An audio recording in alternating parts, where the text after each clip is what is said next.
పోటీ పరీక్షల అభ్యర్థులు ఎదుర్కొంటున్నటువంటి సమస్యల మీద ఇవాళ ప్రొఫెసర్ హరగోపాల్ గారితో పాటు నేను కూడా వెళ్ళి ఆ సమస్యలన్నింటినీ కమిషన్ చైర్మన్ శ్రీ మహేందర్ రెడ్డి గారి దృష్టికి తీసుకొని వెళ్ళినాం. మహేందర్ రెడ్డి గారు అన్ని విషయాలపైన మేము చెప్పిన మాట్లాడినవి చాలా సీరియస్గా విన్నారు. చాలాసేపు ప్రొఫెసర్ హరగోపాల్ గారు విద్యార్థుల్లో ఉన్నటువంటి ఆవేదన ఆందోళన గురించి వివరించారు. పోస్టులు మళ్ళీ వస్తాయో రావో అనే భయం ఒకవైపు, తర్వాతనేమో ఇప్పుడు ఉన్న పరిస్థితుల్లో తమ పరీక్ష రాయటానికి ఎదుర్కొంటున్న ఇబ్బందుల గురించి వివరించి మరి సమస్యలకు పరిష్కారం అడిగారు.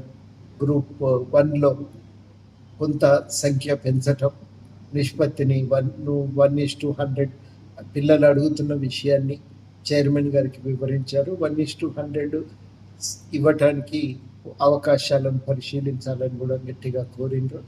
వారితో పాటు నేను కూడా ఈ విషయాలపై మాట్లాడినా.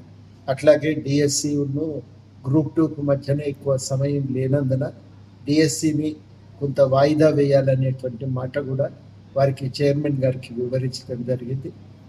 ఈ 2 పరీక్షలను కొంత వాయిదా వేసి మధ్యాహ్న వ్యవధి ఉండేటట్టు చూడగలిగితే అప్పుడు పిల్లలకు న్యాయం జరుగుతుందనే మాట మేము స్పష్టంగా చెప్పినాం. వీటన్నింటి మీద చైర్మన్ గారు కూలంకుషంగా చర్చించి ఆలోచించి నిర్ణయం తీసుకుంటామనే మాట మాకు చెప్పారు. ఆ మాట మీ అందరికీ కూడా, విద్యార్థులందరికీ కూడా మేము చెప్పదలిచింది ఏంటంటే, సమస్యల మీద మేము క్రియాశీలకంగా స్పందిస్తూ ఉన్నాం.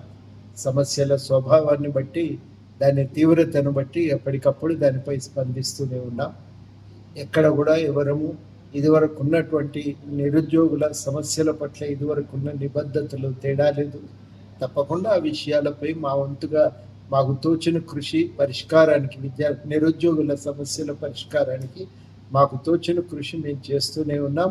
తప్పకుండా మా వంతుగా మా బాధ్యతను నిర్వర్తిస్తామని కూడా ఈ సందర్భంగా హామీ ఇస్తున్నాం.